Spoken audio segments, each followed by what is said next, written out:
Muy buenas tardes, tardes para la mayoría de ustedes del lado americano del Océano Atlántico. Buenas noches para quienes estamos del lado europeo y del lado africano del Océano Atlántico.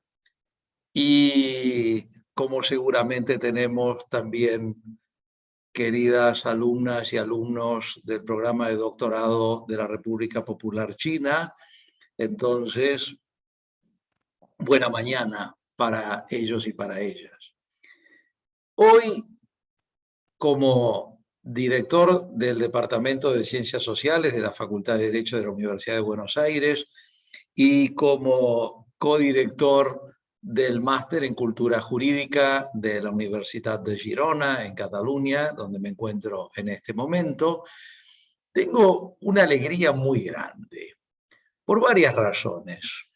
Primera razón, porque se trata de otro evento más de los innumerables que el profesor doctor Sandro Fabricio Olaza Pallero genera.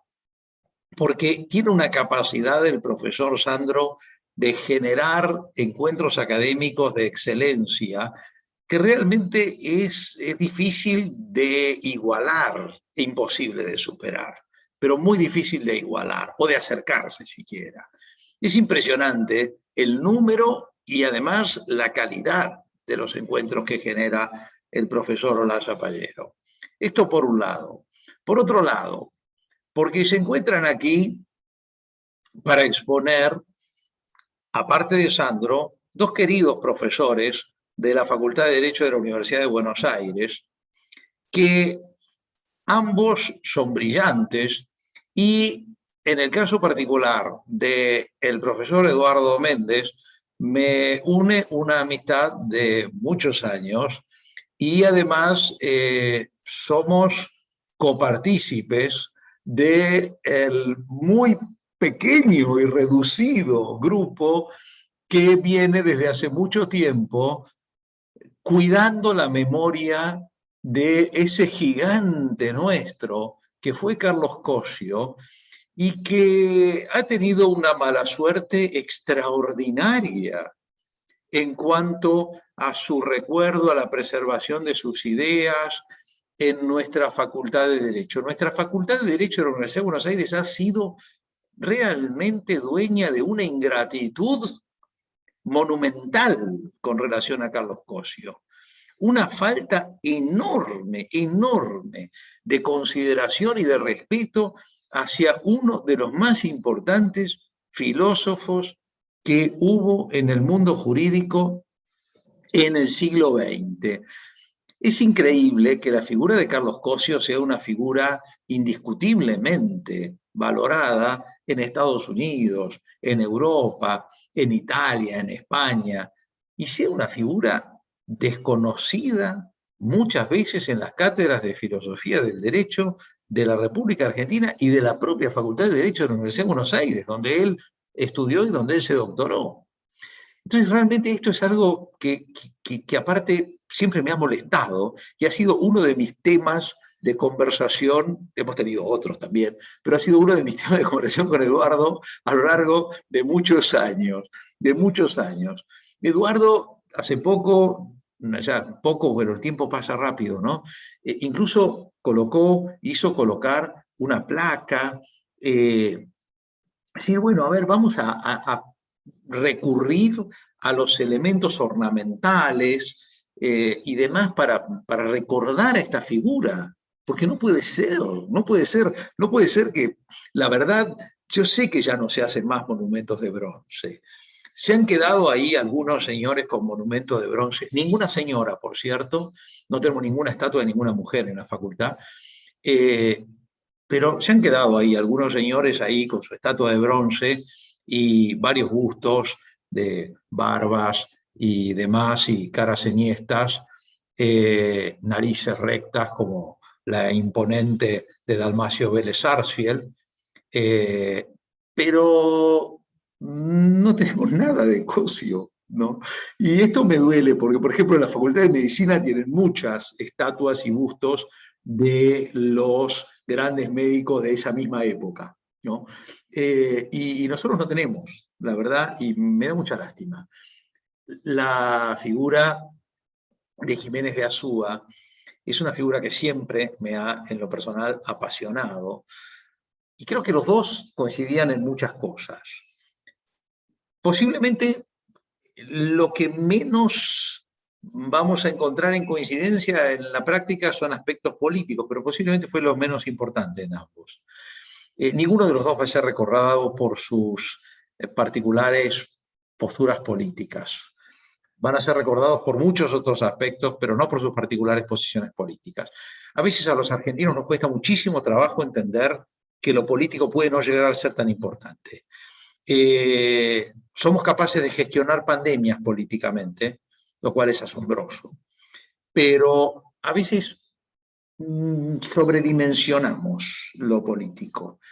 Y así como, por ejemplo, pensadores como Karl Marx tienen un aspecto filosófico que va muchísimo más allá de sus posiciones políticas y de sus ideas políticas, en el caso tanto de Jiménez de Azúa como de Carlos Cosio, esto es indiscutible para mi forma de ver. Ambos probaron el plato agrio, amargo, terrible del exilio. Ambos sufrieron por la represión política ideológica.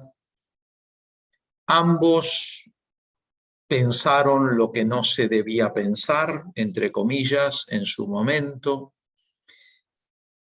Y ambos vivieron vidas tan coherentes como se puede ser coherente en el mundo de los seres humanos. Sandro, junto con el querido profesor Diego Luna y el querido profesor Eduardo Méndez, hoy los han reunido. Y esto me parece notable. Y el evento va a estar coordinado por dos mujeres destacadísimas, brillantes, las docentes Elizabeth Silva y Melina González. Creo que hoy va a ser una tarde, noche, para aprender mucho, porque las dos coordinadoras son excelentes y los tres expositores son, sin la menor duda, muy sólidos en muchas temáticas, esta entre ellas. De manera que,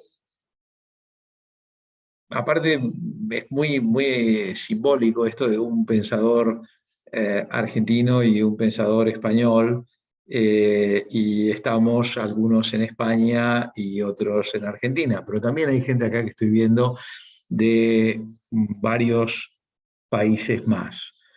De manera que, queridas Elizabeth y Melina, sin más, quiero aprender, así que les paso la palabra. Adelante ustedes. Buenas tardes a todos y a todas. Muchas gracias, Ricardo, por tus palabras. Gracias, Sandro, por invitarme a estar presente en este evento. Como siempre, es un gusto y un placer. En lo personal, hace un par de años también compartí un evento de Sandro, donde estaba Eduardo Méndez, donde dio una clase magistral sobre el doctor Cosio. Y fue realmente un deleite escucharlo. Y hoy creo que va a ser otro deleite escucharlo nuevamente, porque son temas para aprender, para escuchar y para volver a escuchar otra vez más, porque los argentinos, como dijo Ricardo, tenemos ese pequeño problema que no reconocemos lo bueno. Y creo que es un personaje para tenerlo presente a Carlos Cosio, porque fue un grande. Creo que, no me equivoco, sí que fue el mayor filósofo de América Latina. Así que bueno, y Luis Jiménez de Azúa, otro personaje inmenso que también tenemos que sacar del olvido, como dijo Ricardo hace unos momentos. Así que sin más, para no seguir sacando tiempo, Quiero darle la palabra a Eduardo Héctor Méndez, que es abogado, reside en la Universidad de Derecho, en la Facultad de Derecho de la Universidad de Buenos Aires, es docente de esta casa de estudios, investigador, y es el que siempre trae a flote la memoria de Cosio, siempre nos lo trae, nos los hace tener presentes cada día. Eduardo, tuyo es el micrófono. Bueno, buenas noches a todos y todas. Gracias por la presentación, gracias por la invitación, por supuesto, y gracias por el tango Cambalache, que viene muy bien como un escenario propicio para tratar de hablar de ciertas cuestiones que sucedieron fundamentalmente en la década del 40, 50, que nos vamos a ir a armar de recuerdos y de homenajes en esa época. Primero quería hacer una aclaración. Cuando Ricardo, hace muchos años que los conozco por supuesto, hablaba del monolito que se hizo en la Facultad de Derecho, en el Paseo Carlos Cosio, que es la explanada de la facultad que da sobre Figueroa Alcorta, se hizo también con el doctor Julio Raffo y el doctor Diego Luna aquí presente. Así que todos fuimos partícipes de un acto que nos conmovió mucho con la presencia de la decana en ese momento, en fin, un acto maravilloso realmente como homenaje al gran Carlos Cosio. Y yo siempre tengo que agradecer al Departamento de Ciencias Sociales, ¿no? Sin duda, porque yo creo, y esto no es porque estés vos, Ricardo, pero yo creo que el Departamento de Ciencias Sociales es el más dinámico, uno de los más dinámicos de la Facultad de Derecho, sin duda alguna. Y también Sandro, que motoriza precisamente todas las conferencias, charlas, seminarios, etcétera, que nos van permanentemente dando elementos como para el debate y la reflexión. De tal manera que el departamento ya nos coloca en esta situación de compromiso con homenajes y recuerdos que se encuentran muy cercanos siempre a la teoría social, a la filosofía general, a la filosofía del derecho, en particular, sobre todo la que a mí me atrae sobre todo. Me gustó mucho el flyer, por ejemplo, y me gustó muchísimo el subtítulo de la misma. Cosio Jiménez de Azúa, miradas y reflexiones sobre el derecho, la justicia y la enseñanza. Y yo creo que es una tríada muy interesante para analizar lo que vamos hoy a homenajear con estos recuerdos de hoy, ¿no? Son temas, por ejemplo, la enseñanza, la justicia y el derecho, obviamente que son temas muy ecológicos, por supuesto, y que se abordó permanentemente, y que también Jiménez de Azúa, por supuesto, como tratadista, como doctrinario del derecho penal. Y es en ese sentido que los recuerdos de Cosio, en este contexto, devienen absolutamente necesarios en estos tiempos en que se sigue debatiendo permanentemente cuál es la cultura jurídica apropiada para fortalecer una filosofía latinoamericana. Yo soy propulsor de una filosofía latinoamericana y creo que desde lo personal hay que seguir repensando las funciones del derecho y su aplicación como herramienta emancipadora, sin ningún tipo de dudas. Obviamente que fui invitado para hablar de Cosio y su creación, que es la teoría ecológica del derecho. Pero no puedo soslayar, obviamente, el otro personaje que se recuerda, y aquí se recuerda, que es Jiménez de Azúa. Por ello me centraré sobre algunas polémicas, sobre todo que se dieron entre ambos, ¿no? No desde un punto de vista tal vez personal, pero sí en el terreno de las ideas, y que marcaron un espacio de debate y reflexión. Eso es lo que quiero rescatar fundamentalmente, por lo menos para el futuro también, ¿no es cierto? ¿Qué queda de esta polémica, de este debate que hubo en su momento en la década del 40, 50, entre el amigo Cosio y los creadores de la dogmática penal argentina, ¿no? A ver de qué podemos apropiarnos en todo este debate que se hizo en esa época precisamente.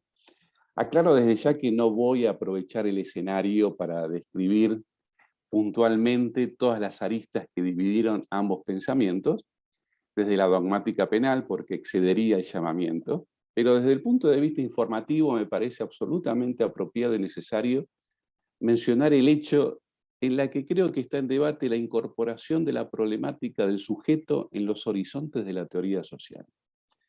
Entonces, les propongo, por eso hemos Ricardo eligió Cambalache, les propongo ir un poco a la década del 40, a la década del 50, a la década del 60. Y en ese espacio, obviamente, hablar de Jiménez de Azúa y de Cosio me parece un verdadero hallazgo. En un caso, un creador de la llamada dogmática penal argentina. Obviamente también en la que incluyo, por supuesto, a Sebastián Soler, a Ricardo Núñez y Jiménez de Azúa. Núñez, discípulo de Soler. Todos con una formación filosófica muy interesante y muy importante. No solo eran dogmáticos del derecho penal, sino con un marcado enclave filosófico desde el punto de vista de sus apreciaciones y de sus ideas filosóficas. Y por el otro lado, el creador de la teoría ecológica, y que la aclaración también vale en el sentido de que este debate y esta polémica fue producto de la aparición de la ecología en el escenario filosófico argentino. Esto es muy interesante. En ese sentido, lo interesante es que los tres nombrados fueron grandes contradictores de la ecología. Por eso me gustaría un poco ampliar este esquema, ¿no? Ya sea desde lo filosófico como de los aportes que hizo la ecología al derecho penal. No solo a partir de Cosio, sino por sus discípulos vinculados a esta rama del derecho. Aftalión, Ure, Landaburu, etcétera, etcétera. Muchísimos juristas y dogmáticos del derecho penal que se unieron a los presupuestos filosóficos de la ecología. Por lo tanto, uno de los temas que podríamos abordar en este escenario será el análisis breve de esta relación. Y el ejemplo, y en esto sí centro mi análisis, de la casi, yo diría, y lo tengo que decir y afirmar y enfatizar, la casi nula comprensión que existía en esa época de lo que se entendía por ecología, ¿no es cierto? Sobre todo en estos años. Una nueva corriente filosófica. Recordemos que la teoría ecológica, el libro de la teoría ecológica, aparece en 1944. Y como esa comprensión estaba tan teñido por la política que yo creo que provocó este desfasaje de carácter intelectual, ¿no es cierto? Entonces, convengamos que la figura de Jiménez de Azúa está muy asociada, como se dijo bien antes, a la Constitución Republicana de 1931, que seguramente Sandro va a exponer muchísimo más que yo en ese sentido y con mayor conocimiento. Pero fue un gran doctrinario, fue un gran jurista, fue profesor de la UBA, por supuesto, de la Universidad del Litoral también, por supuesto. Y por ejemplo, también publicaba en la revista de criminología, en la revista de psiquiatría y criminología en el año 40. Yo pude apreciar algunos artículos de Jiménez de Azúa. Fíjense, Jiménez de Azúa viene aquí a la Argentina en el año 1939, exiliado, y ya en el año 40 ya publicaba algunos textos en particular, antes de la teoría ecológica, formalmente, ¿no? Pero hay un maravilloso artículo de Jiménez de Azúa, que se llama El juez penal, su formación y sus funciones, que tiene, yo diría, muchísimos puntos de contacto con la posición ecológica sobre la formación del juez penal. Pero en cuanto a la función del juez, yo creo que ahí comenzaban un poco las discrepancias, ¿no? Azúa niega total y absolutamente de parte del juez la facultad creadora del derecho.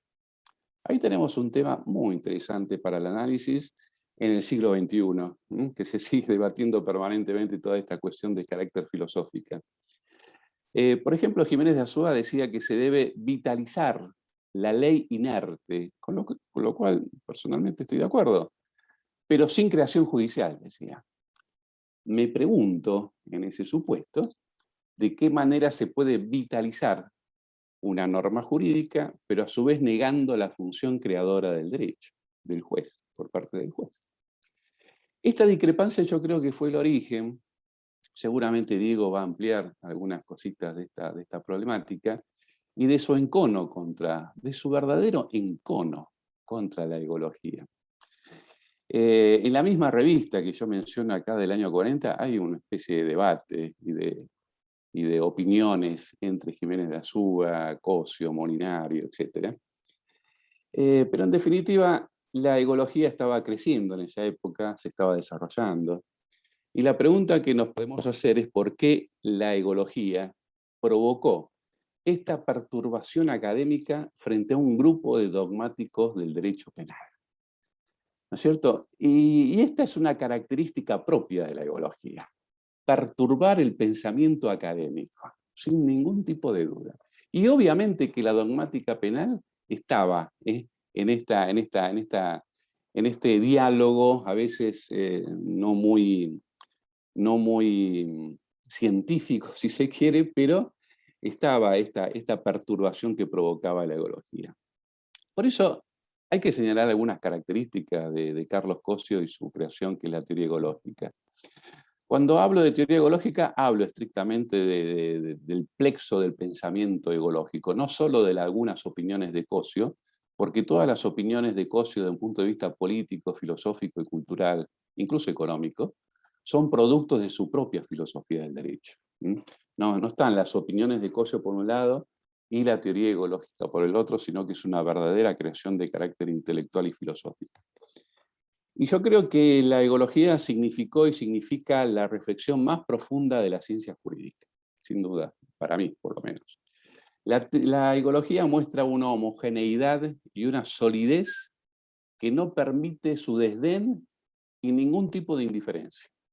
Se podrá estar en desacuerdo, se podrá estar de acuerdo, será buena, mala o regular, pero indiferente no. Y hay dos elementos claves, ¿no es cierto? La totalidad, este concepto filosófico de la totalidad, de la comprensión, el derecho como un acto, como un objeto de carácter cultural. Entonces resulta evidente que la egología no procede, en la egología no procede una epistemología meramente explicativa, sino que apunta al sentido de los hechos, en un marcaje, yo digo, claramente fenomenológico existencial, como bien decía Ricardo antes en la presentación. Y en la búsqueda de esa totalidad nociológica, la aparición de un sujeto deviene casi, yo diría, ontológicamente. La pretensión egológica apunta, yo creo, a no dejar nada sin comprender. Por eso se metía en todos lados. La egología ingresa a la problemática nociológica de cualquier rama del derecho, porque resulta ser la problematización de un objeto de estudio que es la conducta. Entonces yo digo siempre que es una teoría sólida, a pesar de que lo que se comenta hasta hoy en día en el siglo XXI, que no tiene muchos índices de cientificidad en algunos aportes de algunos filósofos de otras ramas de la filosofía del derecho, es sólida, está fundada, está bien argumentada, y como él mismo afirmaba, debía ser sometida a una deliberación permanente. La circunstancia de colocar a la conducta en el centro de su epistemología, que en realidad lo que significa es abordar de manera diferente el estudio del fenómeno jurídico, siempre lo consideré para dicha época y para la actual, que era políticamente preocupante. Por eso le fue como le fue a Cosio con este exilio que marcaba, un exilio interno, que marcaba fundamentalmente Ricardo, ¿no es cierto? Lo interesante de todo ello es que la aparición de la egología significó que en ese espacio filosófico se creó una cultura jurídica crítica, contrahegemónica, y en la que se sintieron aludidos tanto los positivistas como los naturalistas, sin duda. Y desde lo político yo afirmo y enfatizo el liberalismo y específicamente el derecho penal liberal. Y ahí sí podemos ir ingresando un poquito a lo que quiero centralizar en mi discurso. Siempre afirmo que la egología es una creación que parte de la lectura de una filosofía general, se transforma en una filosofía del derecho, que es la egología, y que se sigue desarrollando como filosofía política, con aportes de categorías marxistas. Entonces la egología fue colocada en ese sentido, me parece, en las antípodas de un derecho penal liberal que tenía sus propios voceros. Entre ellos, el que hoy recordamos, Jiménez de Azúa. Por supuesto que es entendible que Jiménez de Azúa estuviera marcado por la dictadura franquista, sin duda. Fue presidente de la República en el exilio. Pero esa afirmación intelectual que él marca, europea, le hizo, a mi modo de ver, y en forma personal, distorsionar en cuanto a su comprensión lo que realmente era la teoría egológica del derecho. Se decía, y aún se dice, que la egología es el enemigo de la norma jurídica por su negación de la misma, y se analogaba esta negación con una concepción mesiánica del operador jurídico, decía la dogmática penal.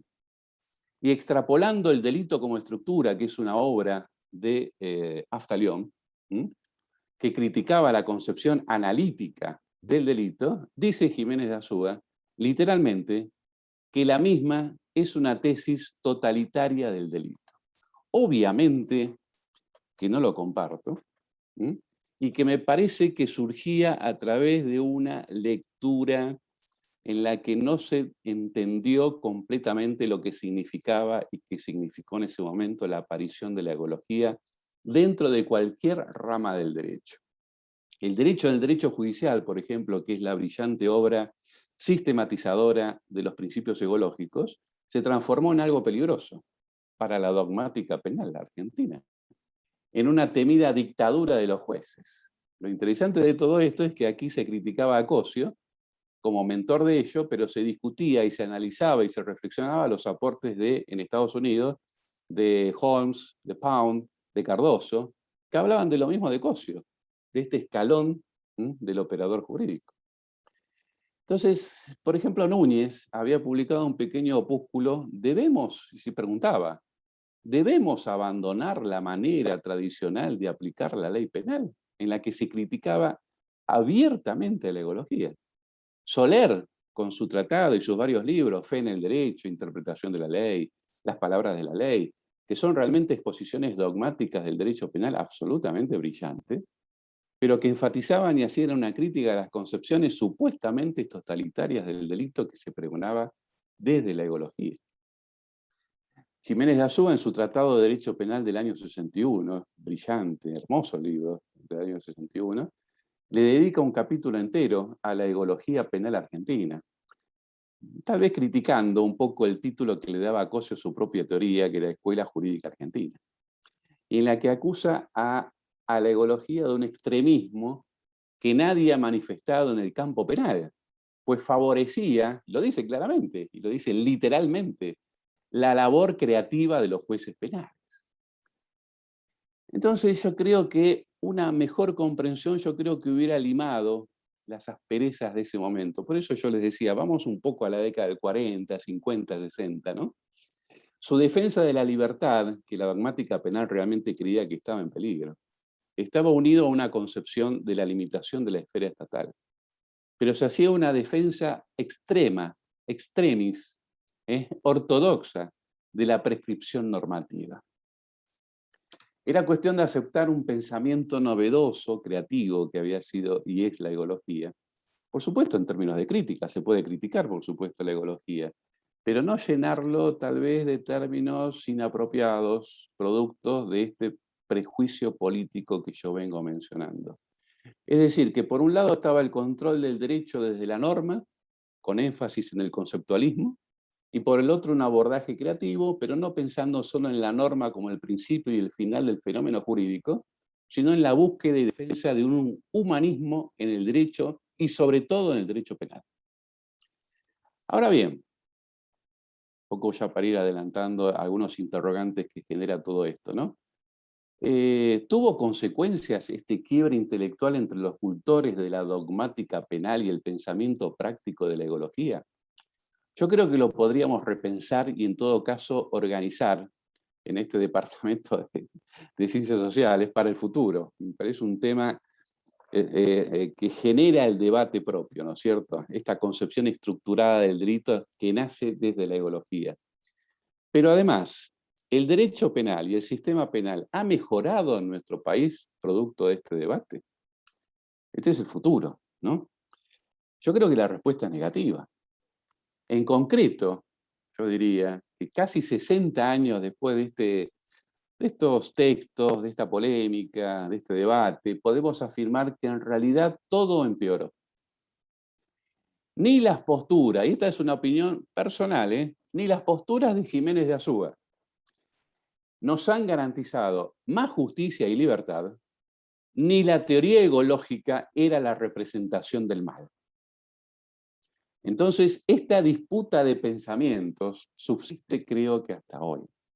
Cosio sostenía en el mismo año 62, el mismo año del Tratado de Jiménez de Azúa, que el derecho penal se aplica a los pobres y que el Código Civil es el código de los ricos. Esto lo decía hace 60 años atrás. Es una afirmación claramente política, pero que venía de la realidad de ese momento. El énfasis de la teoría egológica por la defensa de un derecho humanista en la que primen los valores jurídicos y no sus disvalores sería la afirmación plena de lo que es la egología. En ese sentido, tal vez sea bueno reflexionar sobre esta dicotomía en la que prevalece la teoría analítica del delito, ¿no? Lo que nos dejó el debate señalado es que hay que seguir repensando el sistema penal. Seguramente Jiménez de Azúa, y estoy convencido de ello, no estaría de acuerdo en los prejuicios elaborados por los medios de comunicación actuales, que ejercen anticipadamente una facultad de enjuiciamiento basada en prejuicios y estereotipos implícitamente insinuados o directamente y explicitados directamente. Yo creo que no estaría de acuerdo. Y en ocasiones la academia también reproduce esos impactos. Se trata de seguir avanzando en esta problemática de lo que significó la teoría egológica en el ámbito del derecho penal. Bacigalupo, por ejemplo... Eduardo, sí, me quedan 3 minutos. Correcto, gracias, Ahí cerrando. Elizabeth, gracias. Bacigalupo decía que la filosofía egológica no llegó a tener una verdadera trascendencia del ámbito penal, ni a ser una alternativa con posibilidades de llegar a ser dominante, dado que no produjo un sistema dogmático operativo en la práctica jurídica. Lo que no dice Bacigalupo es que no lo hizo por su ocultamiento y persecución, a partir del año 55, cuando Carlos Cosio es echado de la Facultad de Derecho. Entonces, para ir terminando, yo creo que, como decía antes, esta problemática que hablaba Cosio del Código Penal para pobres y demás, hoy cualquier estudiante de Derecho en la Facultad de Derecho sabe que aparentemente los únicos que cometen delitos son los pobres, los vulnerables, son los rostros de siempre, son los sospechosos de siempre, ¿no? Y la egología señala, hace crítica, perturba el pensamiento dominante, ¿no es cierto? Y por ello nos brindó herramientas para repensar la propia teoría del delito, que creo que es lo que tenemos que hablar para el futuro. Y que tal vez la dogmática argentina no pudo ver en la teoría egológica del derecho un intento de repensar una rama del derecho que se sigue deshilachando, yo diría, a diario. Y se los digo por propia experiencia porque soy funcionario judicial. El delito como estructura fue visto por la dogmática penal como un ataque a la libertad, e imbuidas de esa dogmática alemana, se llegó a afirmar que si el derecho es conducta, es nacionalsocialista, es nazi, porque era un derecho totalitario. Craso error, ¿no es cierto? Pero bueno, el perjuicio político está claro, el prejuicio político está claro.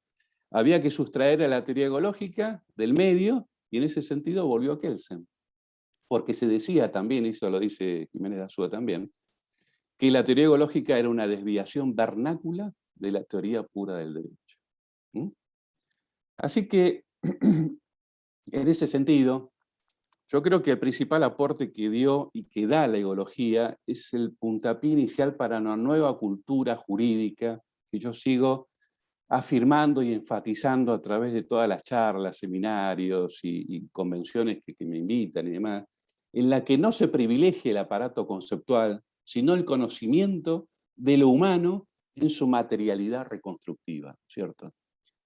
Y pienso que, para ir terminando, dejando de lado los prejuicios de la época, yo creo que el recuerdo del debate de estos textos que fueron polémicos en su época y que marcaron un debate en el derecho penal argentino como nunca se había dado con anterioridad, debe servir para los futuros estudios de derecho penal y criminología. Yo creo que el estudiante de Derecho, en nuestra facultad de Derecho, debe saber la existencia de esta polémica. Así como se oculta en nuestra querida Facultad de Derecho la Constitución del 49 y no se sigue hablando del debate que es el simposio, así debe reflexionarse sobre este debate, sobre esta polémica en el derecho penal argentino que marcó la egología y que profundizó una reflexión que necesaria y ontológicamente hay que hacer en el derecho penal. Por eso, así se reflexionaría sobre la dogmática penal, Jiménez de Azúa y Cosio, los recordados de hoy. Gracias.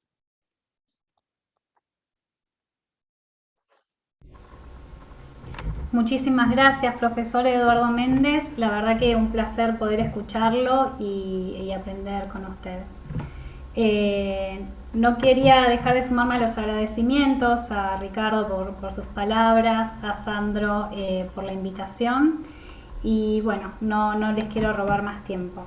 Paso a presentarles al profesor Diego Luna. Él es abogado, residido en la Facultad de Derecho de la Universidad de Buenos Aires. Tiene una maestría en docencia universitaria, también en la UBA.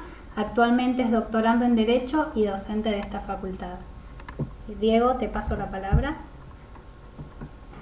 Bueno, muchas gracias, estimada Melina González. Agradezco también a Elizabeth Silva, que están coordinando este evento.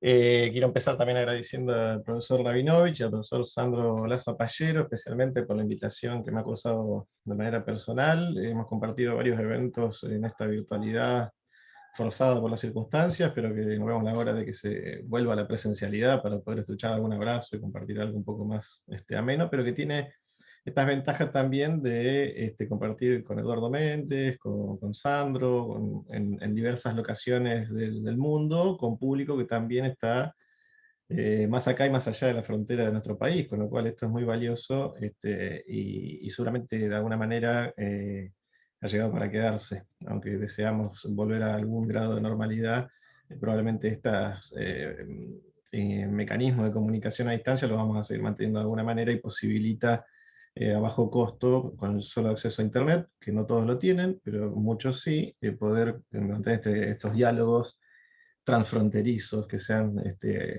naturalizado en el último tiempo. Así que eso también me parece un motivo para festejar y el encuentro latinoamericano que estamos viendo acá con un público tan calificado, a quienes agradezco por el tiempo que están dedicando a esta jornada. La idea mía en la presentación, entonces, para no solaparnos, para no tocar temas que podrían llegar a ser reiterativos, me voy a concentrar en algunos aspectos de la obra de Cosio vinculados con los ejes que plantea el subtítulo de esta jornada, como fue destacado hace un rato por Eduardo Méndez. Y voy a tomar algunos indicadores de esto vinculado con el aporte de Carlos Cosio, su aporte no solo filosófico-jurídico, sino en la reflexión sobre la universidad, sobre la enseñanza, sobre el modelo universitario, que se ha reflexionado tanto desde el movimiento reformista iniciado en 1918 en nuestro país y expandido a toda Latinoamérica, del cual Cosio ha sido un activo partícipe desde muy joven. Él ingresó a la universidad en 1920 y, como dijo alguna vez, no se podía no ser reformista. El asunto era en todo caso de matices donde estaba uno, pero si uno era estudiante universitario era reformista necesariamente, y él lo fue a conciencia, muy consecuente, y de hecho sus primeras publicaciones, que datan de ese año, 1920, ya como estudiante, se refieren a este asunto. Así que yo lo que quería hacer es, con el tiempo que seguramente va a ser escaso, abordar tres hitos solamente que se unen o que se pueden hilvanar porque forman parte de la biografía del autor y porque a mí me parecieron pertinentes para comentarlos hoy con ustedes. Probablemente no tenga más vínculo que ese entre sí, pero hacer una especie de pantallazo del joven Cosio de la década del 30, del Cosio probablemente dentro de lo que se conoce poco, como decían hace un rato, pero que de lo más conocido es el Cosio filósofo del derecho, especialmente en su desempeño en la Universidad de Buenos Aires en la década del 40 y 50, pero yo me voy a referir a algunos de sus aportes en la Universidad Nacional de La Plata. Y por último voy a mencionar algo del Cosio probablemente más conocido, de mediados de la década del 50, eso sí, ya en la Universidad de Buenos Aires, porque como todos deberíamos saber, recordar, Cosio no inicia, ni siquiera tiene su periodo más dilatado como profesor en la Universidad de Buenos Aires, inicia su carrera como profesor en la Universidad Nacional de La Plata en 1934. Facultad de Ciencias Jurídicas y Sociales de la Universidad Nacional de La Plata, de la cual llegó a ser vicedecano de la facultad durante la gestión de la presidencia, como se dice en La Plata, el equivalente a rector, en la presidencia de Alfredo Palacios, entre 1941 y 1943. Y el primer asunto que quería mencionar nos remite al joven Cosio de fines de la década del 20, comienzo de la década del 30, periodo en el cual Cosio se gradúa de abogado y realiza y culmina su doctorado. Estamos hablando del año 1924, en que se recibe de abogado, y 1927, en que presenta su tesis doctoral, después de solicitar una prórroga, porque él se había vuelto a Tucumán para practicar la abogacía con su padre, que era abogado, por entonces ya diputado nacional por el Partido Liberal de la provincia de Tucumán. Y por algunos inconvenientes que tuvo de índole administrativo, debió pedir una prórroga para poder defender finalmente su tesis, que fue en 1927, la tesis doctoral. Y aquí hay que mencionar porque la tesis doctoral llevó por título La reforma universitaria o el problema de la nueva generación, una tesis doctoral que se ocupó precisamente del movimiento reformista y es reconocida hoy por hoy en los estudios que sobre todo tuvieron una nueva dimensión y un periodo de revisita de muchos autores, especialmente de la historiografía, a propósito del centenario recientemente cumplido del movimiento reformista de 1918. Y ahí uno advierte el corpus de autores que se ocupan de esto, que ubican a Cosio entre uno de los primeros que a través de su tesis doctoral se ha ocupado de sistematizar las ideas filosóficas del movimiento reformista. Esto dicho, por ejemplo, por Natalia Bustelo, investigadora, doctora en Derecho del CEDINCHI, que es una de las personas más serias probablemente en la investigación de los movimientos de izquierda, de los movimientos estudiantiles de comienzo del siglo pasado. Y entonces esa tesis adquiere esa dimensión, no se trata solo de la coronación de Cosio como doctor en Derecho, sino que es un gran aporte en el cuerpo teórico del movimiento reformista, del cual él fue activo partícipe, es decir, fue protagonista y se ocupó de pensar también el movimiento del cual formó parte, y lo plasmó en esa tesis doctoral. Yo quiero rescatar de la tesis doctoral, es una tesis bastante extensa, tiene unas 300 y pico de páginas, algo que se utilizaba por la época y creo que hoy ya casi no se estila, que es formular un proyecto legislativo, un proyecto de ley en la propia tesis doctoral, ¿no? Y él propuso un proyecto de ley de organización de las universidades, el gran anhelo, o uno de los principales anhelos, de dar forma, de dar cuerpo legislativo a los presupuestos o los principios del movimiento reformista. Ese anhelo que, entre otros factores, al no llegar a concretarse, va a poner al movimiento estudiantil en contra de Hipólito Yrigoyen en contexto del golpe de Estado fascista de Uriburu en 1930, precisamente por no realizar legislativamente en un programa político lo que pretendía el movimiento reformista, ¿no? Si bien esto merece una discusión un poco más larga y digamos, mayor consideración en detalle de lo que estoy diciendo, esto no puede escapar de la vista, digamos, de nadie, en la oposición del movimiento estudiantil que padeció Irigoyen en su caída en 1930.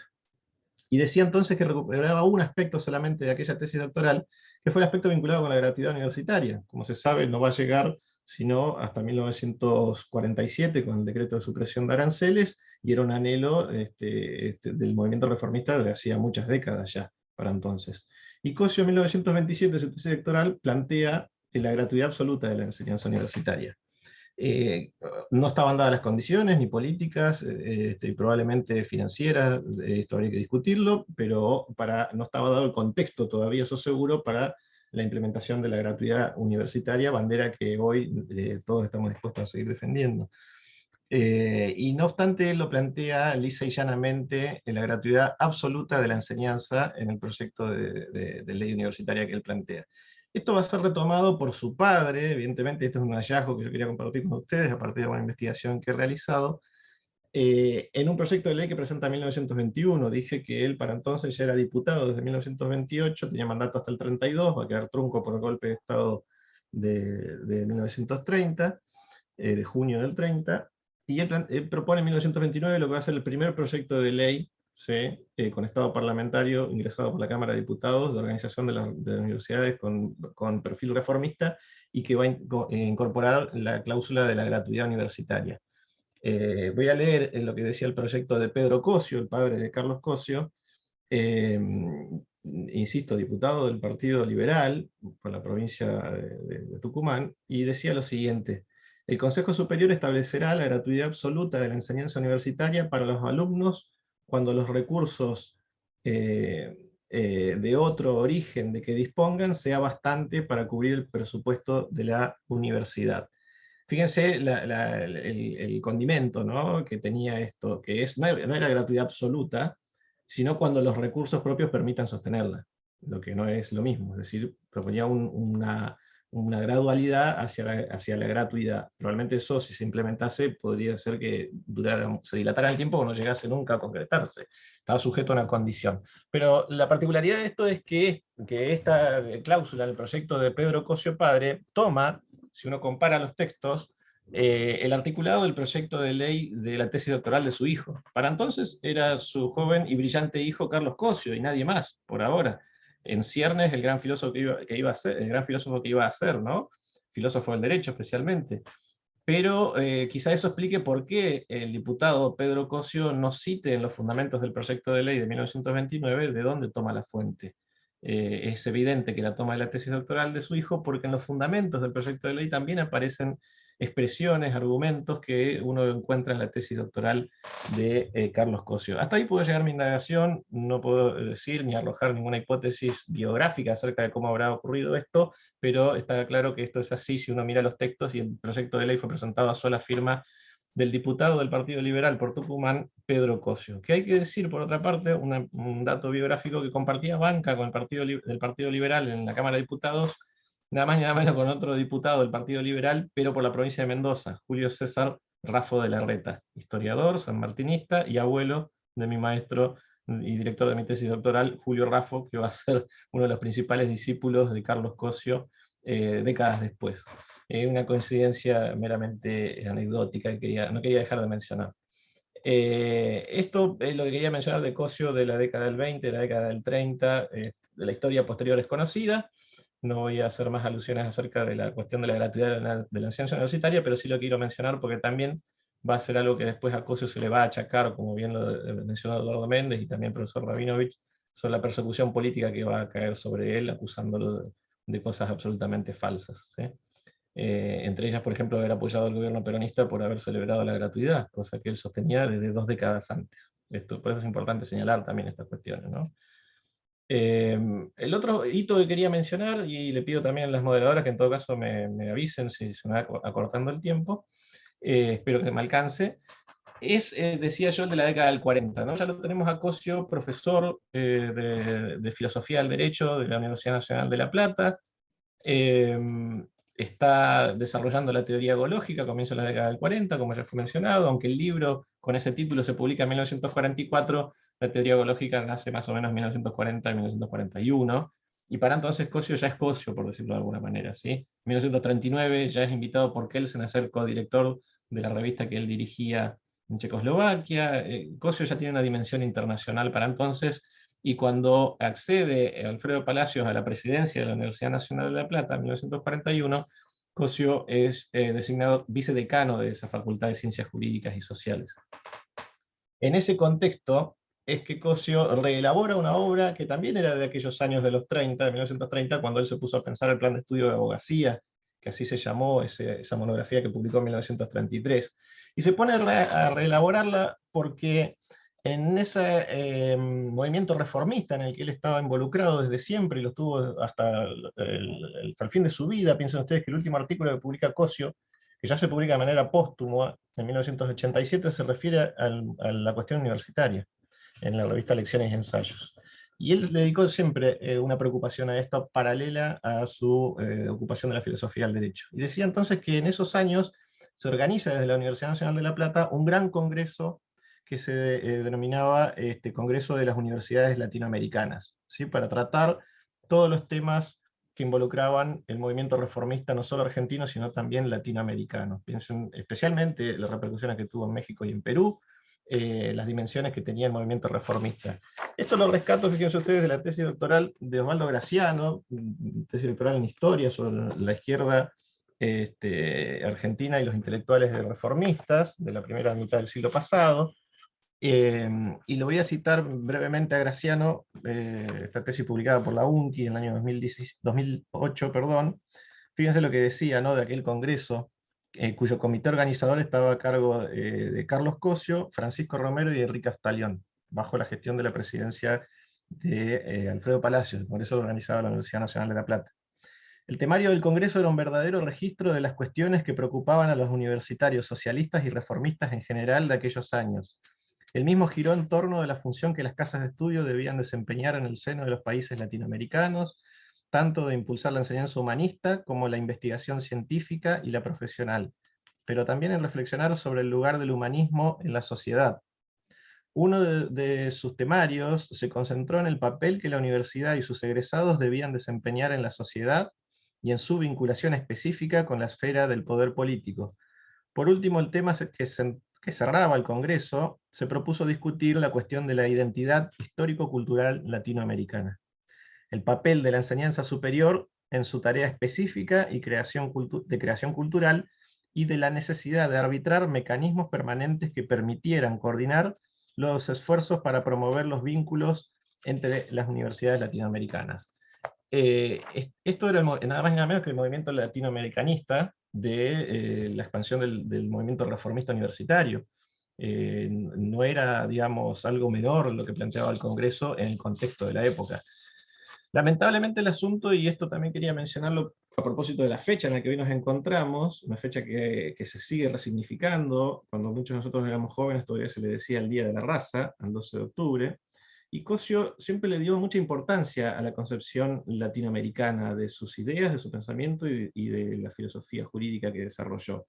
Por eso había propuesto a la Universidad Nacional de La Plata que el Congreso se realizase el 12 de octubre de 1944. Esto se organizó desde fines de 1942, durante el 43, y lo motiva a Cosio, como lo dice en el prólogo de la segunda edición, de la función social de las escuelas de abogacía. Sí, acá tengo un ejemplar publicado en 1945, lo dice en el prólogo, de hacer una nueva edición de esta versión, que era una ampliación de aquel estudio del plan de estudio de abogacía que había hecho en 1933. Y realiza esto para repensar estas ideas, para pensar las reformas de planes de estudio que finalmente las va a poder poner en práctica en otra universidad, la Universidad de Buenos Aires, y años después, recién en 1948, con el decanato de Lascano en la UBA. Pero decía entonces que toda esta impronta quedó plasmada hasta simbólicamente en la fecha que se designó para iniciar este congreso, que sería el 12 de octubre de 1944. Claro, con un poco de pinceladas de historia argentina, muchos se preguntarán qué pasó con esto, porque se produjo el golpe. El golpe del GO, Palito Ramírez, Edelmiro Farra, la historia conocida, 4 de junio de 1943, y Alfredo Palacios renuncia, de acuerdo a sus principios, a la presidencia de la Universidad Nacional de La Plata a partir del gobierno militar de 1943. Merecerá otra discusión, en todo caso, la bisagra histórica que implica ese golpe de Estado en nuestro país, que no tiene las características, o tiene características distintas de otros golpes, pero lo cierto es que Alfredo Palacios renuncia. Lo que yo no podría precisar, ni podría afirmar, ni quiero arrojar una hipótesis sin haberla documentado previamente, es si Cosio renunció también. Lo cierto es que el Congreso no se realizó. Yo no puedo afirmar que Cosio haya renunciado. Es muy posible que sí, pero todavía hay que documentarlo, y lamentablemente los archivos de la Universidad Nacional de La Plata todavía no han permitido poder acceder a esta información. Están en pleno proceso de sistematización de sus archivos. Aprovecho para saludar a Laura Casareto, la directora del Archivo Histórico de la Universidad Nacional de La Plata, que está haciendo un trabajo fenomenal, pero que es inabarcable en tan poco tiempo desde que la universidad se ha puesto seriamente a hacer una política de archivos de la Universidad Nacional de La Plata. El día que se sepa eso será el primero en salir a informar, en todo caso, lo que se pudo haber documentado, que es un periodo que hay que historializar y hay que investigar de Cosio en la Universidad Nacional de La Plata. Paso al último punto, trataré de ser más breve para ir cerrando ya mi intervención. Te pregunto en todo caso, Melina, ¿cuántos minutos me quedan, o Elizabeth? Y con esto Está bien, todavía tiene 7 minutos, está bien. Bueno, entonces voy a aprovechar para hacer una pincelada sobre este último aspecto. El periodo este de la Universidad Nacional de La Plata coincide, y aprovechando la intervención de Eduardo Méndez, que me facilitó mucho la tarea, dar explicaciones sobre la relación y los debates que tuvieron Cosio y Jiménez de Azúa, coincide precisamente con otro diálogo que también tuvo su debate entre Jiménez de Azúa y Cosio, que lo cuentan ellos en distintas publicaciones, acerca de, acá hay una coincidencia, aunque se inicia con una polémica, entre Jiménez de Azúa y Cosio. Jiménez de Azúa elogia la clasificación de las sanciones que desarrolla Cosio a partir de un programa filosófico, que es la filosofía ecológica existencial, que hace establecer o determinar o fundamentar filosóficamente la irracionalidad del castigo penal. Esto que hoy suena muy conocido, y cuando uno los dice en el aula dicen Zaffaroni, en realidad es Cosio, 1943, y publicado recién en 1947, y Jiménez de Azúa elogia esto. El asunto es que lo dijo en una conferencia en la que aparentemente no lo habría citado a Cosio. Se trataba de una idea que no había sido publicada todavía, y que fíjense ustedes lo pintoresco del asunto. Jiménez de Azúa la conocía por haberla dialogado con Cosio en los viajes que ellos hacían en el tren, del tren Roca, posteriormente se va a llamar Roca, el tren que viajaba de Buenos Aires a La Plata. Y en el diálogo que mantenían para ir a las clases a la universidad, Cosio le había comentado ese punto del programa que a Jiménez de Azúa le había llamado la atención. Cosio reniega o se queja de esto de que Jiménez de Azúa no lo había citado, de una idea inédita, y finalmente la publica en 1947 la idea, y finalmente terminan poniéndose de acuerdo en el punto. Estaban los dos de acuerdo que la clasificación era estrictamente filosófica. Jiménez de Azúa reconoce que Cosio es el primero que la formula, y que además era útil esta clasificación. Creo que sigue siendo útil hoy para repensar el derecho penal y por qué las sanciones penales son irracionales desde un punto de vista filosófico. Llamativamente esta tesis ha quedado embotellada en el pensamiento jurídico penal argentino, y recién lo mencionaba Zaffaroni porque recién ahora ha sido más o menos recuperada, y algunos creen que es de otro autor, y esta tesis tiene fundamentos filosóficos en Carlos Cosio. Fíjense que la Corte Constitucional de Colombia aplicó esta idea de Cosio en un juez que era muy conocedor de la obra de Cosio, Carlos Gaviria, integró el Tribunal Constitucional en la década del 90 y lo utilizó para establecer el carácter penal de la sanción que hoy se denomina extinción de dominio en los casos de narcotráfico. Yo no conozco, salvo una aplicación en primera instancia en tribunales argentinos de esta idea de Cosio, que es muy, muy interesante. Y voy a lo último entonces, que voy a tratar de ser lo más breve posible, que tiene que ver con el periodo de Cosio probablemente más problemático, más polémico, porque además ha sido poco indagado, que es el Cosio de los últimos años de la Universidad de Buenos Aires. Él accede como profesor adjunto primero, en años 46-47, como profesor invitado, luego por concurso en el 47, como profesor titular en el 49, y ese santiado o proscripto, porque y a veces difícil de conceptualizar lo que hizo la Revolución Libertadora en 1955-56, con muchos profesores, entre ellos Cosio. Y entonces en los últimos años, él tiene una década básicamente en la Universidad de Buenos Aires como profesor, entre 1946 y 1956, y un periodo posterior, que apenas voy a mencionar, en el 73. Pero cuando se produce el viraje probablemente más radicalizado de la política peronista del segundo gobierno, especialmente desde 1952, con el decanato de Fernández Moreno en la Facultad de Derecho de la Universidad de Buenos Aires, y esta sugerencia, casi imposición a partir del Consejo Universitario, de incluir en los programas de todas las materias tópicos justicialistas, o del segundo plan quinquenal, o de la doctrina peronista, Cosio se opuso rotundamente siempre a eso, ¿sí?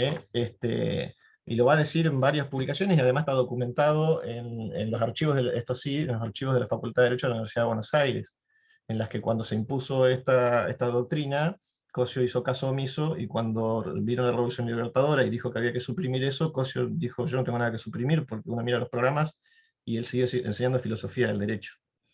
En un libro inédito, Ideología y Derecho, publicado, terminado en 1962, pero nunca publicado, Cosio va a decir precisamente: nadie puede negar la tremenda perturbación destructora que introdujo el peronismo en la Universidad Argentina.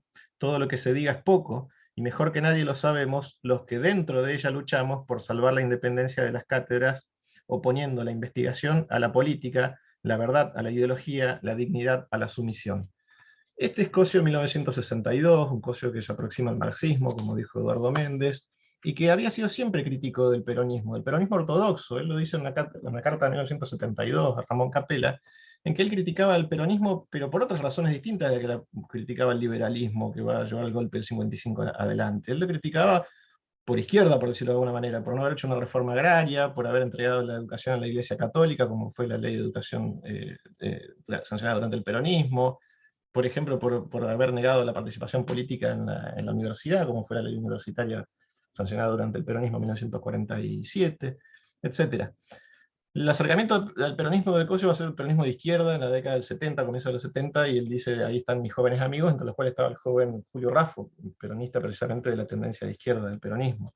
Pero en estos años yo lo que quiero rescatar es la dignidad de Cosio de, en años difíciles, haber tratado de mantener la objetividad científica, ¿no? Y de no dejarse llevar por el movimiento de época, que probablemente resultaba más cómodo y hubiera traído probablemente beneficios de coyuntura, pero que a la larga también hubieran traído sus perjuicios. El asunto de Cossio es que no se le perdonó de ningún lado oponerse a la Iglesia Católica, en definitiva a los grandes poderes fácticos. Fíjense que por entonces, en 1952, el director del Instituto de Filosofía del Derecho, hoy Departamento de Filosofía del Derecho, decía que la tarea específica que tenía que cumplir ese departamento con relación al movimiento peronista consiste en la profundización e investigación del movimiento justicialista en sus aspectos filosóficos, científicos y técnicos. Y Cossio no hizo caso omiso de todo eso. Él lo que hizo fue en 1952 seguir enseñando lógica jurídica, que había comenzado en 1950, desarrollar un seminario sobre von Wright, lo cual fue todo una novedad reconocida por el propio von Wright, dicho por el propio von Wright, haber introducido la lógica deóntica en la Universidad de Buenos Aires en el primer lustro de 1950. Así que con esto cierro porque acá aparece algo que sí hay que investigar en serio, y no está del todo documentado, que es precisamente la leyenda negra que ha implantado la Revolución Libertadora, que para justificar la expulsión de Cossio de la Universidad de Buenos Aires le puso la etiqueta de peronista. Etiqueta de la cual lamentablemente Cossio no se ha podido librar todavía, por más que lo haya negado más de una vez con posterioridad y en aquella misma época. Cossio no era peronista, el asunto es que fue la etiqueta que le sirvió a la Revolución Libertadora para justificar su infame expulsión, cosa que hoy todos estaríamos de acuerdo en defender. Si a alguien se le ocurriera echar a algún profesor porque se lo acusa de radical, de kirchnerista o de macrista, estaríamos todos dispuestos a defender al profesor su independencia de pensamiento, su libertad de elección política y la libertad de cátedra en la medida en que se ajuste a los cánones de la universidad. Esta es, lamentablemente, para mí, y esta sí es mi hipótesis, la leyenda negra que ha establecido la Revolución Libertadora y que merece ser investigado claramente cómo fue el proceso de expulsión de Cossio de la Universidad de Buenos Aires y cómo fue el proceso que él mantuvo de disputa con varios sectores, entre los cuales estaba involucrada la Iglesia Católica, que se apoyó al gobierno peronista durante el primer gobierno y durante parte del segundo, después se volvió en contra y fue uno de los artífices que apoyaron el golpe de 1955. En fin, con esto cierro, son apenas pinceladas biográficas de Carlos Cossio que queríamos evocar para hacer cruzar la intersección de los temas de universidad, enseñanza y derecho. Muchas gracias. Muchísimas gracias, profesor Diego Luna. Muy interesante su exposición. Gracias a ambos también por cumplir el tiempo. Así que bueno, gracias. Y es un placer poder escucharlos y aprender con ustedes. Por último, les voy a presentar al doctor Sandro Lazapallero. Bueno, él es abogado de nuestra facultad, doctor en el área de Historia del Derecho, docente también de nuestra facultad e investigador. Un placer enorme poder presentarlo y no le robo más el tiempo. Profesor, tiene la palabra. Muchísimas gracias, Melina. No sé si se me escucha. ¿Se te escucha bien, Sandro? Sí. Gracias. Bueno, muchas gracias por la presencia a los queridos colegas, profesores, alumnos, público en general. Veo un gran público hispanoamericano. Tania Mota, Wilson Alves de Sousa, Sebastián Zancari, Carlos Trueba, Alberto Geli Cantilo, Eulalia Salgado. Muchas gracias por la presencia. Sebastián Soto, Silvia Giurlani. Disculpen si me olvido de alguien. Norma Faría. Muchísimas gracias. Eric González Rado. Entonces, vamos a comenzar con nuestro personaje. A mí me ha tocado hablar del doctor Luis Jiménez de Azúa. Quiero comenzar con esta frase que no tiene nada que ver con el derecho penal. Esta frase la dijo en 1932, un año después de sancionada la Constitución Republicana Española, que sirvió como base, sostienen algunos estudiosos, de la Constitución de 1949 justicialista, ¿no? O la reforma que hizo Perón en 1949. Jiménez de Azúa dijo así: todos los hombres tenemos derecho a cultivar una manía. A mí me aqueja la de ser sincero. Por ello me urge decir que yo no soy especialista en derecho constitucional. Lo decía un hombre que él era penalista, en su sinceridad mencionaba que no era un constitucionalista. A pesar de que si uno ve el tratado de derecho penal que han mencionado los oradores precedentes, uno nota su visión enciclopédica, su formación enciclopédica. Porque uno leyéndolo ve que este hombre hasta derecho canónico sabía. Ahora, bueno, vemos que Luis Gabriel Gervasio Jiménez de Azúa, madrileño, había nacido un 19 de junio de 1889, era el primer hijo del matrimonio formado por Dolores de Azúa, natural de Bilbao, y de Felipe Jiménez y García, de la Plaza, que era toledano. Años después iba a ser su hermano Felipe Jiménez de Azúa, que fue profesor de teología, con destacada actuación en España y posteriormente en Argentina, donde fue encargado de la Embajada Española. Fue un estudiante muy destacado, se doctoró en Derecho en 1913 en la Universidad Central de Madrid. Su tesis fue calificada como sobresaliente, se titulaba El sistema de penas determinadas a posteriori en la ciencia y en la vida. Fue un hombre, bueno, consciente de la necesidad de ampliar su formación. Desde muy joven obtiene una beca para ampliar sus estudios, que le permite viajar por Suiza, Francia, Alemania. Y este jurista, que vuelve a su patria, tras su paso por estos países de Europa, ya no va a ser el mismo. Va a tener contacto con autores extranjeros como el famoso Franz von Liszt, y que iba a tener repercusión en muchas de sus obras siguientes. Jiménez de Azúa es catedrático de Derecho Penal, es un hombre que se destaca mucho por su sabiduría en el derecho penal, la criminología. Es conocido de otro grande de las letras y de la cultura española, que fue don Miguel de Unamuno. Ambos actuaban en el ámbito universitario, en el Ateneo, y lamentablemente fueron mandados a detener por el dictador Miguel Primo de Rivera. En el caso de Jiménez de Azúa, fue deportado a la isla de Chafarinas durante el gobierno de Primo de Rivera. Esto había sido motivado, ¿por qué? Porque había manifestado su solidaridad con Unamuno, que fue echado de la cátedra y también había sido confinado por el dictador Primo de Rivera. El 7 de diciembre de 1926, poco después de su confinamiento en las Islas Chafarinas, Jiménez de Azúa fue nombrado vocal de la Comisión de Códigos, donde se le encargaba la redacción del nuevo Código Penal que pensaba promulgar Primo de Rivera. Jiménez de Azúa se niega a participar en la redacción y encima ataca al gobierno y ataca también su proyecto de código, diciendo que es una facciosa disciplina penal impuesta por decreto. Finalmente, este Código Penal, en el cual él no participa, se promulga en 1928 con la participación de destacados juristas que él había conocido, por ejemplo, Eugenio Coello Calón, Galo Aponte y el famoso Quintiliano Saldaña. Fíjense que ese Código Penal, qué duro que era, porque en el artículo 819 mencionaba: el que aún, con propósito de galantería, se dirigiese a una mujer con gestos, ademanes o frases groseras o chabacanas, o la sedie con insistencia molesta de palabra o por escrito, será castigado con la pena de arresto de 5 a 20 días o multa de 50 a 500 pesetas.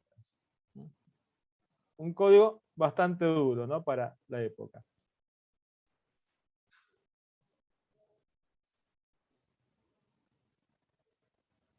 Entonces, En una carta que le escribe a don Miguel de Unamuno, el 24 de agosto de 1926, le dice Jiménez de Azúa que descansaba en Asturias, lugar donde estuvo durante el verano, tras haber estado apresado en las Islas Chafarinas. Recordemos que Unamuno estuvo en la isla de Fuerteventura, creo que hay una película que se hizo hace poco sobre este aspecto de la vida de Unamuno. Y el primer viaje a Argentina que hace Jiménez de Azúa fue el inicio de varios viajes que iba a hacer, no solamente por nuestro país, sino por toda Hispanoamérica. El primero, bueno, lo hace durante los años del gobierno de Primo de Rivera. En 1923 visitó las universidades de La Plata, la de Córdoba, y también la Universidad del Litoral. El profesor José Daniel Cesano destaca que el curso impartido por Jiménez de Azúa en 1925 en Córdoba, donde había un gran movimiento penalista y criminológico, se puede notar ya en un acercamiento a la teoría jurídica del delito. Dice que el curso dictado en Santa Fe, por ejemplo, fue revolucionario, porque sus conferencias sobre la dogmática penal se dieron ante un auditorio donde el positivismo en el contexto de esa época tenía mucha fuerza. Y la dogmática era contemplada prácticamente como un desdén, con el desdén con que lo hacía Enrico Ferri, por ejemplo. Esto es muy importante para tener en cuenta el contexto de la época, donde todavía, insisto, no dominaba el positivismo. En 1928 escribió Libertad de amar y Derecho a morir, que es uno de sus libros más conocidos, donde él sostiene que era la incursión de un criminalista en el área médico, social y biológica. Este libro tuvo 5 ediciones, la última en 1942, donde él va a analizar, entre otros temas, los aspectos jurídicos de la eugenesia y la selección, que eran ideas que estaban en boga en esa época. Por ejemplo, él va a decir que hay algunas prácticas eugénicas que van cobrando realidad.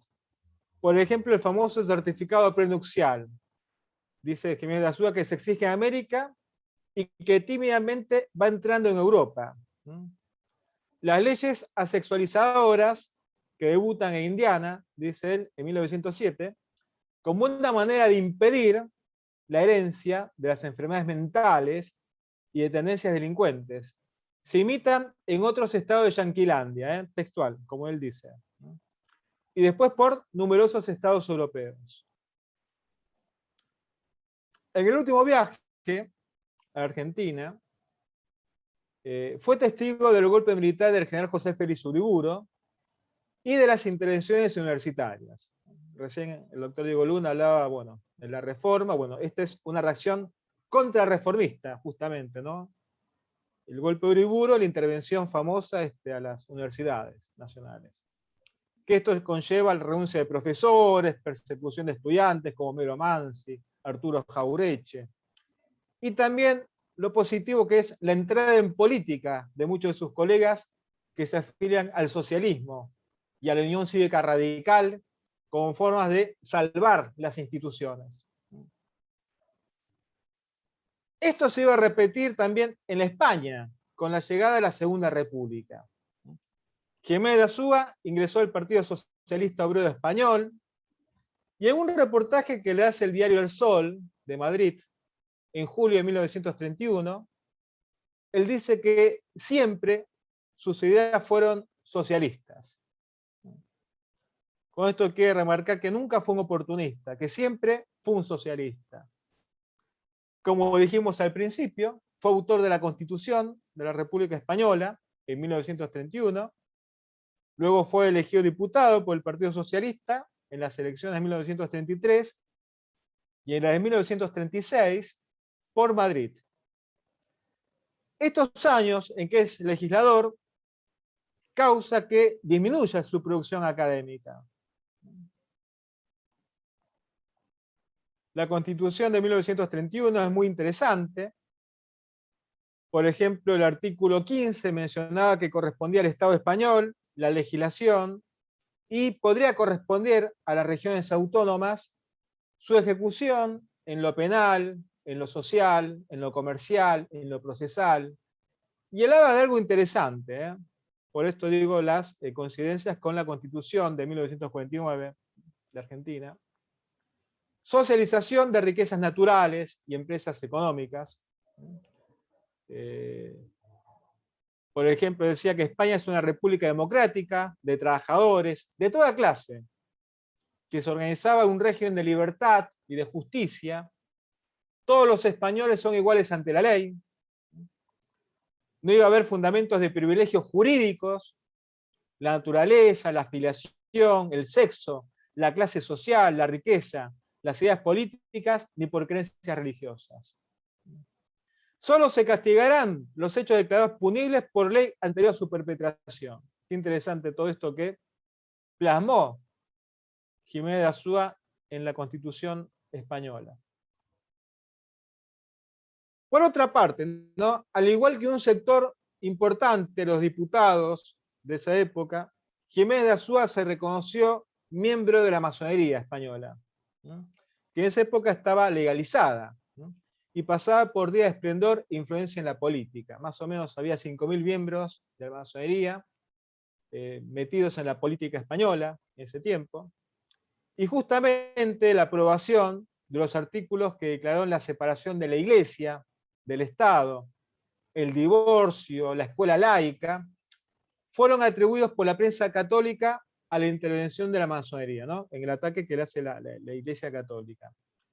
Cuando estalla la guerra civil, el 18 de julio de 1936, con el alzamiento de Franco y los nacionalistas y monárquicos, y ante la defección de muchos diplomáticos, en agosto el gobierno republicano, bueno, va a disolver la carrera diplomática y crea una nueva. Entonces, en ese contexto, Jiménez de Azúa es designado para ocupar el cargo de encargado de negocios en la delegación republicana en Praga. Luego se traslada a Ginebra para representar a España en una conferencia sobre represión del terrorismo, que esto comienza en 1937, ¿no? Y luego ocupa un lugar en la Sociedad de las Naciones. Jiménez de Azúa. Estamos hablando en plena Guerra Civil Española. El gobierno del generalísimo Franco, el caudillo, en 1939, había sido reconocido por todos los países, salvo México y la Unión Soviética. Entonces el gobierno republicano se debió trasladar a París. En París se le ofrece una cátedra, pero Jiménez de Azúa observa la crisis que se va a venir. Teme lo peor del nazismo, de Hitler, de Mussolini. En ese momento recibe una nota del decano de la Facultad de Derecho de la Universidad de La Plata, que recién mencionaron, enviada a París, donde se le comunica que por moción, por pedido del doctor José Peco, un gran penalista y profesor de esa casa, se resolvió invitarlo a dar un ciclo de conferencias. El 26 de mayo de 1939, Jiménez de Azúa acepta la invitación y consigue el visado de la embajada argentina, que era algo muy difícil, en París, por intermedio del doctor Carlos Saavedra Lamas, que siempre recordamos con la doctora Silvia Schiurlani, en el Foro Internacional de la Paz, que justamente lleva el nombre Carlos Saavedra Lamas.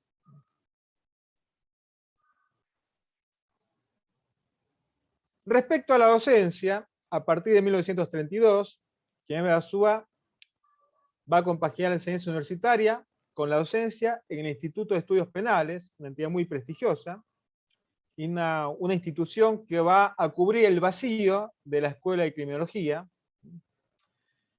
En el caso de España, vemos, y esto que está un poco olvidado, ¿no? Lamentablemente, una de las primeras abogadas españolas, Victoria Kent, creo que fue la primera o segunda matriculada en España, que fue directora general de prisiones, amiga de Jiménez de Azúa.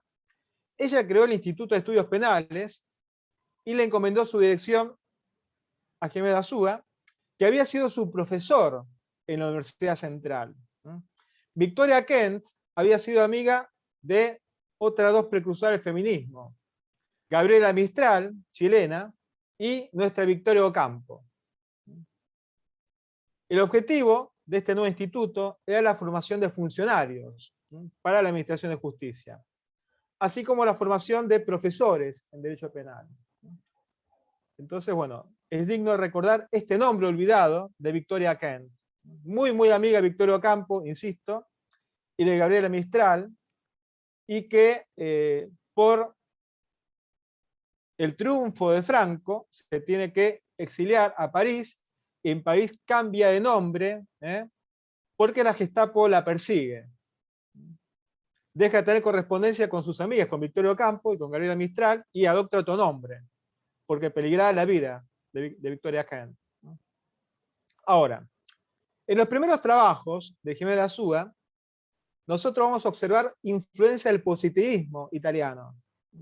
Si uno ve trabajos de Jiménez de Azúa de 1913, 19, 1920 inclusive, ¿no? Vamos a ver estas influencias de Garofalo, de Lombroso, de Ferri. Claro, él se siente atraído por el estado peligroso, que acá, bueno, era el boom en esos tiempos. Es más, fue el primero en la penalística española en utilizar el término peligrosidad, que yo creo que se usaba mucho antes en Argentina. Recuerden los intentos de modificar los penalistas el Código Tejedor, que no lo pudieron hacer. Y sí sacaron leyes especiales.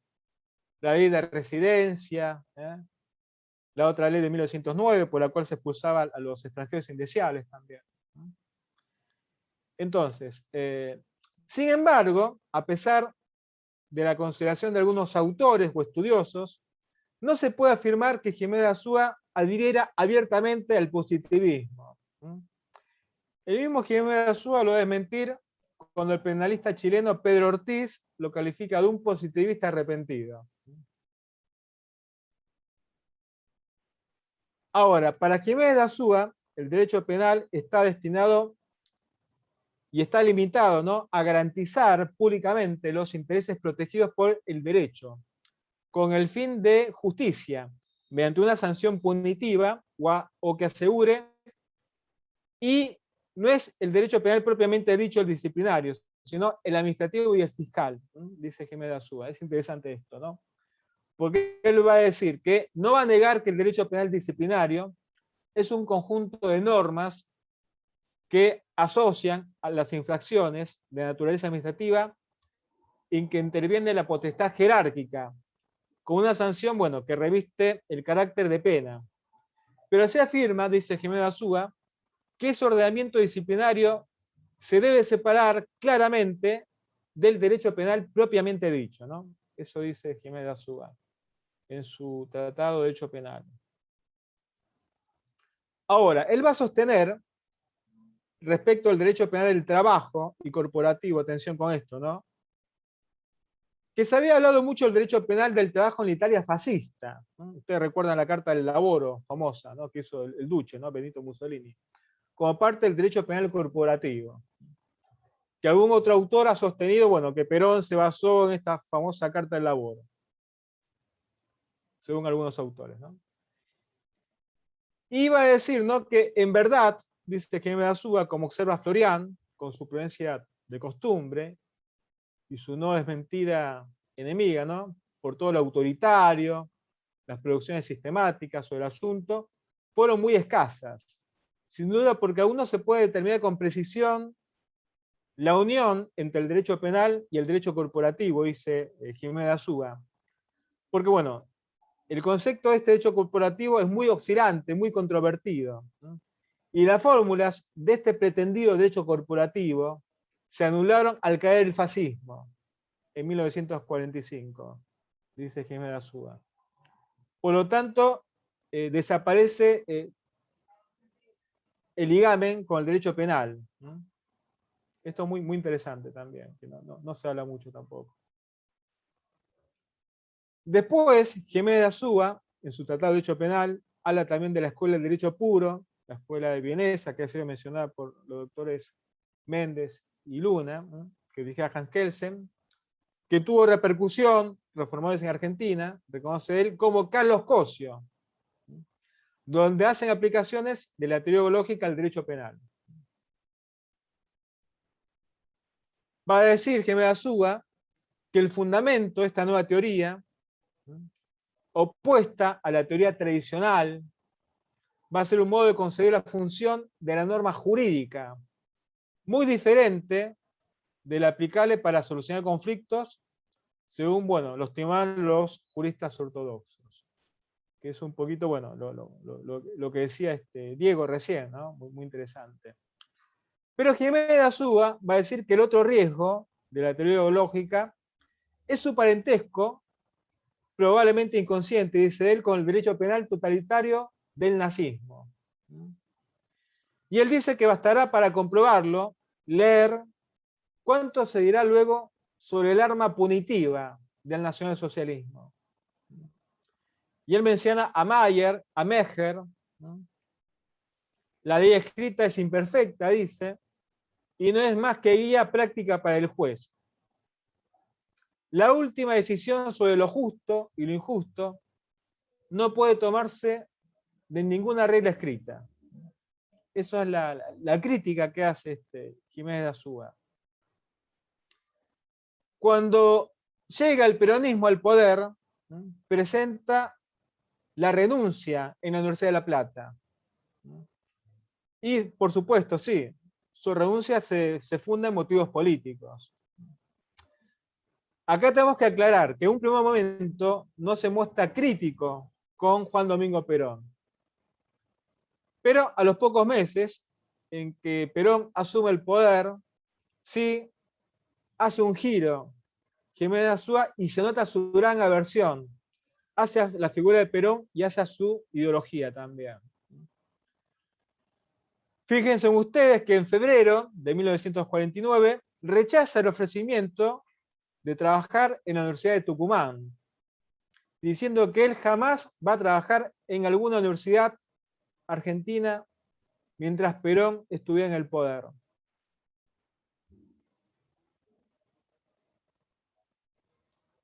Jiménez de Azúa va a decir que desde que en 1930, en que el país perdió su equilibrio político a raíz de los golpes militares, él va a decir que hubo 5 golpes de los mal llamados de Estado que sufrió el país. Incluso el de Onganía, ¿no? Esto lo dice en esa época. Eso lo dice en esa época y le cuesta que nuestra Facultad de Derecho de la Universidad de Buenos Aires le rescinde el contrato, al manifestarse crítico al dictador Onganía, ¿no?, caricaturizado en esa época por Landru en Tía Vicenta, ¿no? Hay una famosa tapa de revista de esa época que está el estudio lombrosiano del dictador Onganía. Perdón Sí. que te corte, pero tenés que ir cerrando. Ya Es voy horrible cerrando. nuestra Muchísimas idea, gracias, pero muchísimas gracias. no. Muchísimas gracias. Bueno, es una dictadura donde participan famosos profesores de nuestra casa, ¿no? Y quiero cerrar, bueno, que Jiménez de Azúa, como bien dijeron, presidente de la República Española del exilio, fallece en Buenos Aires un 16 de noviembre de 1970. Y esto que estoy mostrando acá, que es la revista Nuevo Pensamiento Penal, que él tiene la idea de hacerla en agosto de 1970, el mismo año que fallece, no la lleva a cabo, y sí la lleva a cabo alumnos como él, que lo menciona, y ya termino, Elizabeth, como por ejemplo Enrique Basigalupo, David Baigún, Francisco Blasco Fernández, Roberto Bergali, Américo Castilla, Esteban Riggi, Manuel de Ribacova, Gay Romero y Carlos Tosini. Muchísimas gracias, y acá termino mi ponencia. Muchas gracias a ustedes. Como siempre, un excelente evento. 1000 perdones porque tenemos el horrible trabajo de cortarlos cuando nos encantaría seguir escuchándolos a todos, pero el tiempo es cruel y es tirano, así que 1000 perdones nuevamente. Muchísimas gracias, Diego, gracias, Eduardo, gracias, Sandro. por permitirnos participar del evento y por generar este tipo de eventos, Sandro. Gracias a Diego y a Eduardo por participar. Esperemos que sigas generando este tipo de eventos que nos reúnen a todos y que nos encanta escuchar y aprender tanto. Un paneo muy rápido, pude ver a Silvia Giuliani del Foro Salve Alarmas por la Paz, muchísimas gracias por estar. Al doctor Alberto Geli Cantilo también, muchísimas gracias por estar. Al doctor Sebastián Soto de la Universidad de Lomas de Zamora, muchas gracias por estar. Al doctor Wilson Alves de Souza de Brasil, a la doctora Tania Mota y a muchos otros que me voy a olvidar y no quiero ser mezquina ni quiero que me digan que no los nombre. Muchísimas gracias a todos y a todas por acompañarnos, por estar en cada uno de nuestros eventos, al Departamento de Ciencias Sociales y al Máster de Cultura Jurídica por sponsorar este evento también, y los esperamos en nuestros próximos eventos a todos y a cada uno de ustedes. Muchas gracias por tanto y por estar presentes. Muchísimas gracias a todos. Gracias.